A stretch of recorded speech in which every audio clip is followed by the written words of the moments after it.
Bloomberg Audio Studios. Podcasts, radio, news. Good morning, I'm Nathan Hager. And I'm Karen Moscow. Here are the stories we're following today. Karen, we begin with politics and the Trump transition. President-elect Donald Trump is nominating Florida Representative Matt Gaetz to be his attorney general. We get more from Bloomberg's Doug Krisner. The choice reflects Trump's aim to overhaul the Justice Department and carry out his agenda on immigration, crime, and social issues.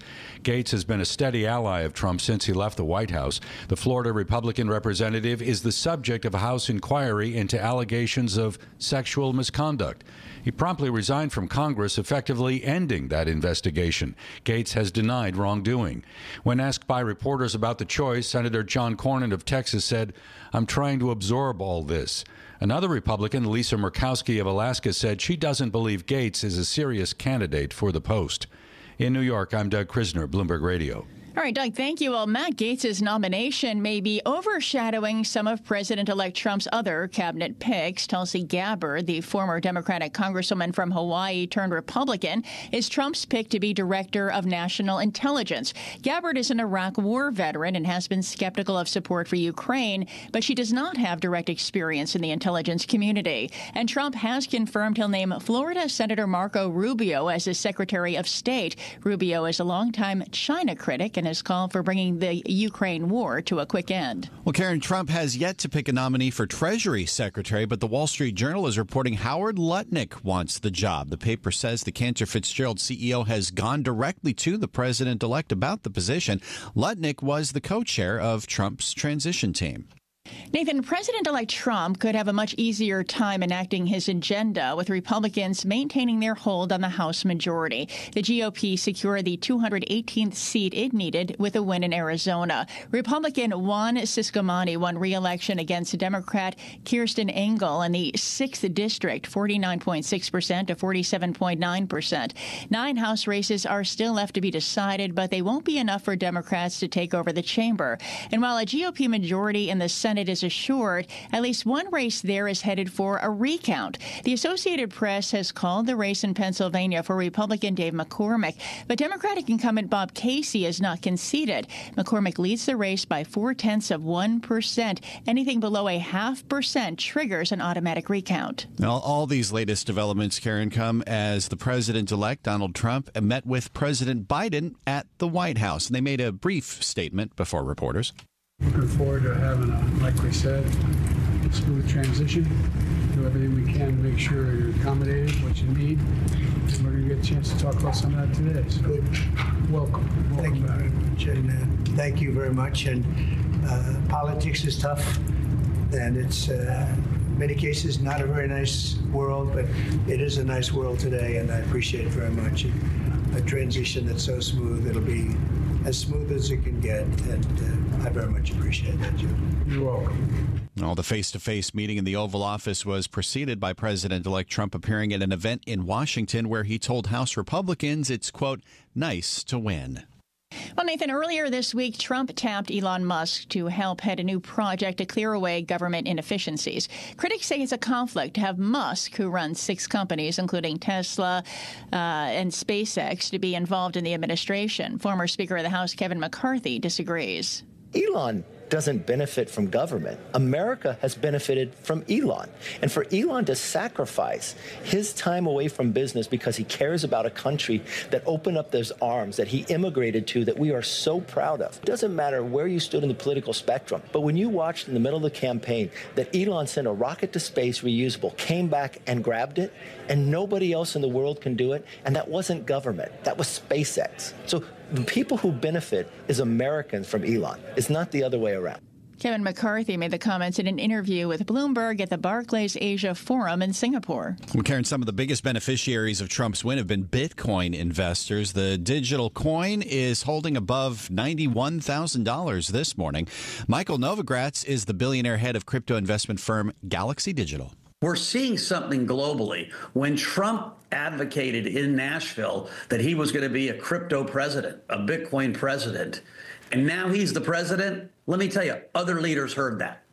And so I think we're strapping in for what could be an amazing rally. Michael Novogratz of Galaxy Digital says there's a low likelihood that the U.S. would set up a Bitcoin strategic reserve, as Trump has proposed. But if one is established, Novogratz says Bitcoin could rise to $500,000.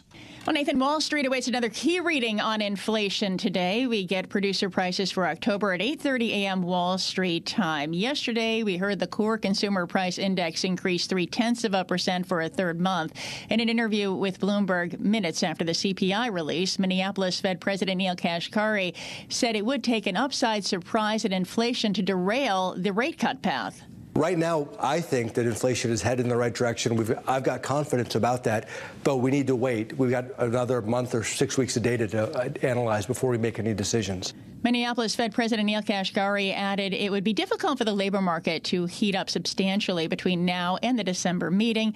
And a programming note, Fed Chair Jay Powell speaks in a conversation hosted by the Dallas Fed later today.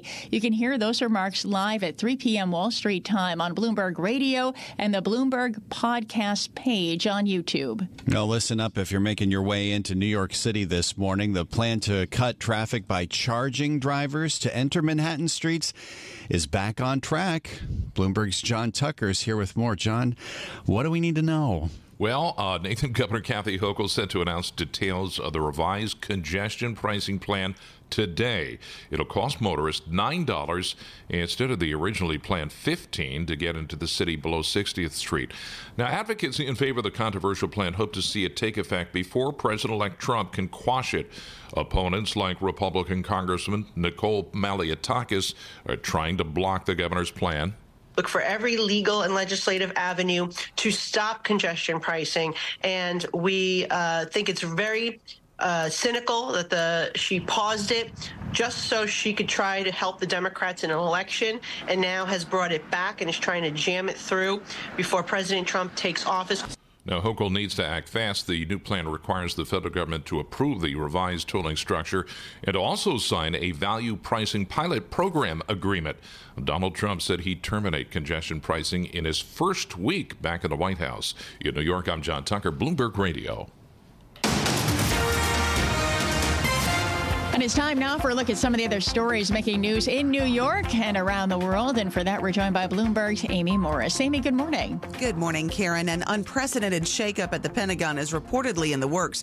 Reuters is reporting members of President-elect Trump's transition team are making a list of military officers to be fired, with sources saying the shakeup could include the Joint Chiefs of Staff. Now, one of those sources says the incoming administration will likely focus on military officers, those who were connected to Mark Milley, the former chairman of the Joint Chiefs of Staff under Donald Trump.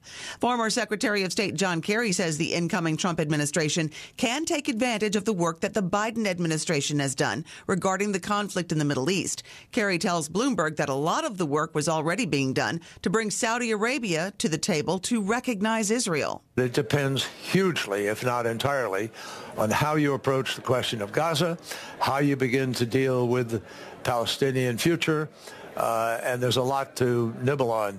But it is a table that has been set for negotiation. Former Secretary of State John Kerry on the sideline of the Barclays Asia Forum in Singapore. Israel's special envoy for climate change and sustainability says he hopes Donald Trump's second term in office will lead to more cooperation on climate issues. Bloomberg's Jemana Bersetchi sat down with Ambassador Gideon Behar. There are so many challenges in the region that deserve handling them together, like water scarcity, like food security, and more. And we hope really that with Trump we will be able to move into more closer cooperation in the region. Israel's Special Envoy Ambassador Gideon Behar speaking with Bloomberg at the Climate Change Summit in Azerbaijan. And we are expecting today the annual update by the Climate Action Tracker, which finds global warming projections for 2100 have not improved for the past 3 years. Bill Hare is CEO of Climate Analytics, one of the organizations behind the project. This is something that governments could change if they had the will to. Climate scientists warn the Earth is on a path toward warming by 2.7 degrees Celsius. Global news 24 hours a day and whenever you want it with Bloomberg News Now. I'm Amy Morris, and this is Bloomberg. Karen and Nathan. All right, Amy, thank you. Time now for the Bloomberg Sports Update, brought to you by Tri-State Audi. Here's John Stashower. John. All right, Karen, Knicks and Bulls at the Garden, and for much of the night, the crowd was silent. Chicago was dominating, had a 22-point lead with less than 4 minutes to go in the third quarter, and suddenly the Knicks woke up, finished the quarter on a 17-0 run. They took the lead, but with 3 seconds left, Josh Hart fouled the Bulls' Kobe White on a three-pointer. He made all three. Chicago was up by 1. The Knicks had the last shot. Brunson looking to get free. They want Brunson gets it. 2 seconds to go. Brunson turns, puts it up for the win. It's off the rim. Looks like it was going to fall through. How did that ball come? And the Knicks lose a heartbreaker. He had the perfect look. How did that ball come out? On MSG, Clyde, and everyone else saw Brunson's shots circle around and out. Chicago won 124-123 in defeat. Karl Anthony Towns, 46 points, though he missed 6 free throws. Knicks fall to 5-6. Their next 2 games, both at home against the Nets, who at Barclays lost to the Celtics 139-114. Jason Tatum, 36 points, a rebound shy of a triple-double. LeBron James had a triple-double. He's done that 3 games in a row. Lakers beat Memphis, and Milwaukee's overtime win over Detroit. 59 points for Giannis Antetokounmpo, and San Antonio's win over Washington. 50 points for 20-year-old Victor Wembanyama. The Spurs being coached by assistant Mitch Johnson. It was revealed that their 75-year-old legendary coach Greg Popovich recently suffered a mild stroke. No timetable on his return. College hoops. St. John's ranked in the top 25 for the first time in nearly 6 years. Red Storm with a 66-45 win over Wagner. Their next game is Sunday at MSG against New Mexico, which means Rick Pitino will coach against his son. Hofstra upsets Seton Hall 49-48. Week 11 begins tonight. Commanders and Eagles in Philadelphia. They're playing for first place in the NFC East. John Stashauer, Bloomberg Sports. Karen and Nathan. Coast to coast on Bloomberg Radio, nationwide on Sirius XM, and around the world on Bloomberg.com and the Bloomberg Business app. This is Bloomberg Daybreak. Good morning, I'm Nathan Hager. Just over a week since the election, Donald Trump is already sending shockwaves through Washington with some of his transition decisions. The latest case in point, Matt Gaetz, the choice to lead the Justice Department as Attorney General. The Florida congressman was full-throated in support of the president-elect at this year's Republican National Convention. We are on a mission to rescue and save this country, and we ride or die with Donald John Trump to the end. Joining us now for more, Bloomberg News senior editor Bill Ferries. Bill, we've been talking for the last couple of days about President-elect Trump's unconventional cabinet picks. This one may be the most unconventional of all. Good morning. Good morning. You're right. I think even for people who try to think outside the box on Trump's nominees and what he might do, this was outside of that box as well.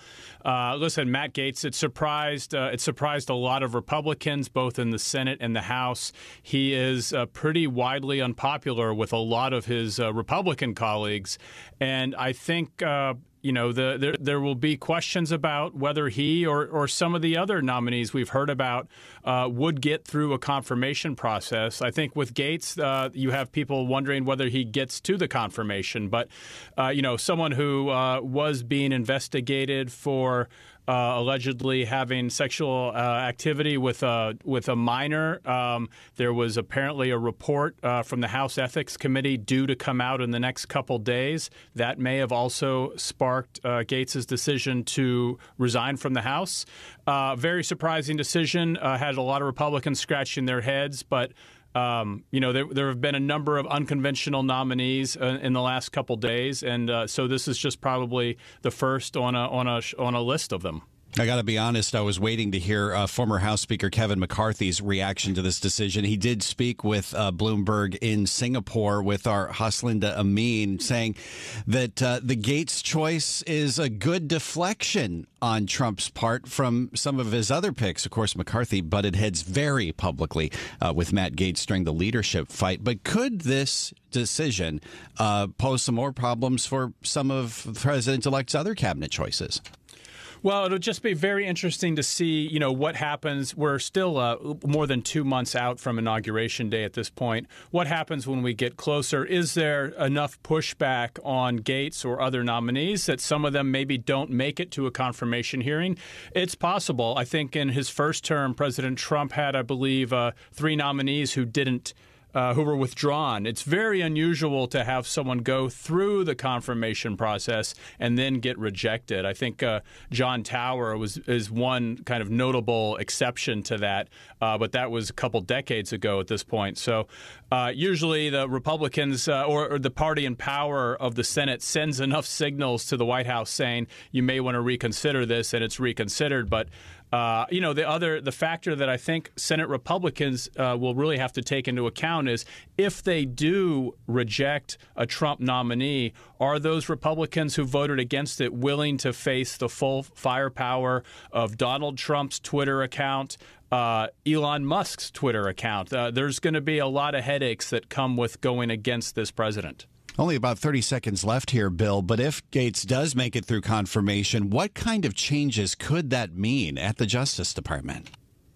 Well, I think, he's going to be able to, first of all, look into the files about the investigation and into the things he was being probed for. But I think he's going to wield power over a huge agency, overseeing, the appointment of attorney generals, of district attorneys across the country. He's going to wield massive influence over the federal law and order and its enforcement around the United States. This is Bloomberg Daybreak, your morning podcast on the stories making news from Wall Street to Washington and beyond. Look for us on your podcast feed by 6 a.m. Eastern each morning on Apple, Spotify, or anywhere else you listen. You can also listen live each morning starting at 5 a.m. Wall Street time on Bloomberg 1130 in New York, Bloomberg 99.1 in Washington, Bloomberg 92.9 in Boston, and nationwide on Sirius XM Channel 121. Plus, listen coast to coast on the Bloomberg Business app, now with Apple CarPlay and Android Auto interfaces. And don't forget to subscribe to Bloomberg News Now. It's the latest news whenever you want it, in 5 minutes or less. Search Bloomberg News Now on your favorite podcast platform to stay informed all day long. I'm Karen Moscow. And I'm Nathan Hager. Join us again tomorrow morning for all the news you need to start your day right here on Bloomberg Daybreak.